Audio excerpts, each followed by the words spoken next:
welcome back. And if you are new here, then welcome to my channel BioBeats, where we explore and grow together. So today we are going to discuss about circulation. This video includes some basic concept of circulation such as different type of circulatory system and components of blood and also different type of blood cells. So let's get started with today's video. So there are two types of circulatory system. First is open circulatory system and another is closed circulatory system. So let us first understand what makes them different from each other. So in open circulation, blood is circulated through body cavities, that is hemocells, whereas in case of closed circulation, blood is circulated through a network of blood vessels. So in closed circulation, there is a huge network of blood vessels such as arteries, veins, capillaries through which blood is circulated throughout the body. In open circulation, exchange of material takes place directly between blood and body cells, whereas in case of closed circulation, the exchange of material do not take place directly between blood and body cells. In open circulation, blood flows with low pressure, whereas in case of closed circulation, blood flows with high pressure. In open circulation, blood usually do not contain any respiratory pigments such as hemoglobin, whereas in case of closed circulation, blood contains respiratory pigments such as hemoglobin. So therefore, in closed circulation, the blood can transport gases as well. The open circulation can be found in arthropods and mollusks, whereas the example of closed circulation can be found in vertebrates, annelids, and some higher mollusks. Now let us see the components of blood.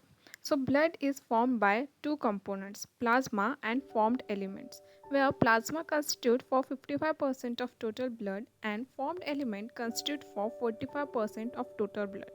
Here formed element is formed by three different components. First is red blood corpuscles, which is also known as RBCs. Second is white blood corpuscles, which is also known as WBCs. And third is platelets. Here, white blood corpuscles can be divided into two different types, granulocytes and agranulocytes, which we will see in detail in the videos further. Now, let's start with red blood cells. These are also known as erythrocytes. These are the most abundant cell in the body. These are about 5 to 5.5 million RBCs per mm³ of blood. These are circular, biconcave and N-nucleated, as we can see in the image. N-nucleated means it lacks nucleus, and although there are few exceptions. The process of formation of RBCs is known as erythropoiesis. The erythropoietic organ means the organ where erythropoiesis takes place and RBCs are formed are spleen and liver in case of fetus and red bone marrow in case of adult.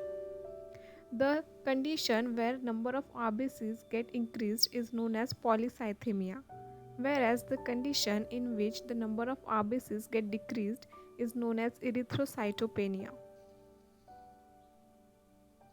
The second type of blood cells are white blood corpuscles, that is WBC. These are also known as leukocytes. These are colorless, amoeboid and nucleated cells. Around 5,000 to 11,000 WBCs can be found in per mm³ of blood. WBC shows the process of diapedesis. Diapedesis is the passage of blood cells, especially leukocytes, through the unruptured walls of the capillaries into the tissues.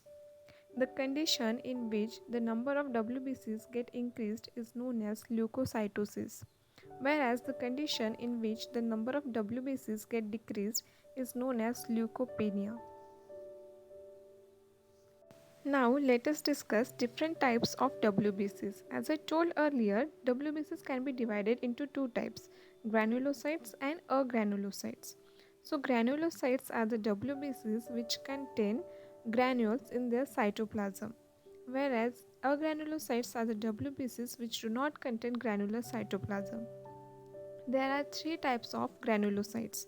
First one is neutrophils. Neutrophils accounts for almost 70% of total WBCs. It stains with the neutral dyes and it contains so many fine granules in the cytoplasm. It also has multilobed nucleus. These are involved in the process of phagocytosis. This is the process in which neutrophils engulf the foreign material, germs or pathogen to get rid of it. The second type of granulocytes is basophils. Basophils accounts for 0.5 to 1% of total WBCs. It stains with the basic dyes such as methylene blue. It contains few granules, but these are of large size. It also has twisted nucleus and it is present in allergic condition. The number of basophils get increased in the allergic conditions. The third type of granulocyte is acidophils. Acidophils account for almost 1 to 3% of total WBCs. It stains with the acidic dyes such as eosine. It contains lysosomal granules in its cytoplasm. The nucleus is bilobed in case of acidophils, and it is also present in the allergic condition and it has antihistamine properties. Now, there are two types of agranulocytes. First is lymphocytes. So, lymphocytes account for 25 to 30% of total WBCs. It contains large spherical single nucleus, and there are two types of lymphocytes based upon depending upon their function. So B lymphocytes is responsible for humoral immunity, whereas the T lymphocytes is responsible for cell mediated immunity and it get mature in the thymus. The second type of agranulocyte is monocytes.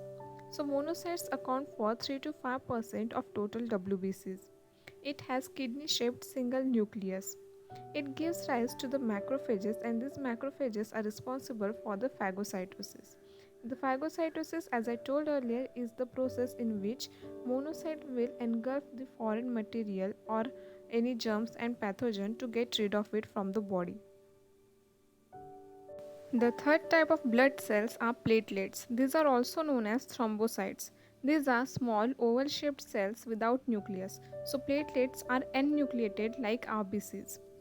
There are 2.5 to 4.5 lakh platelets present in per mm³ of blood. The site of production of platelets is bone marrow. The condition in which the number of platelets get decreased is known as thrombocytopenia. Platelets are involved in the process of blood clotting. So whenever there is injury or cut in our body, then platelets come into the action and start the process of blood clotting to prevent the excessive blood loss. We will see the process of blood clotting in detail in the next videos. So this was all about the component of blood and different type of blood cells and their function in short.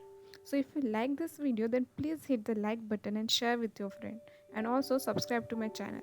We will meet soon in the next video. Until then, take care. Bye bye.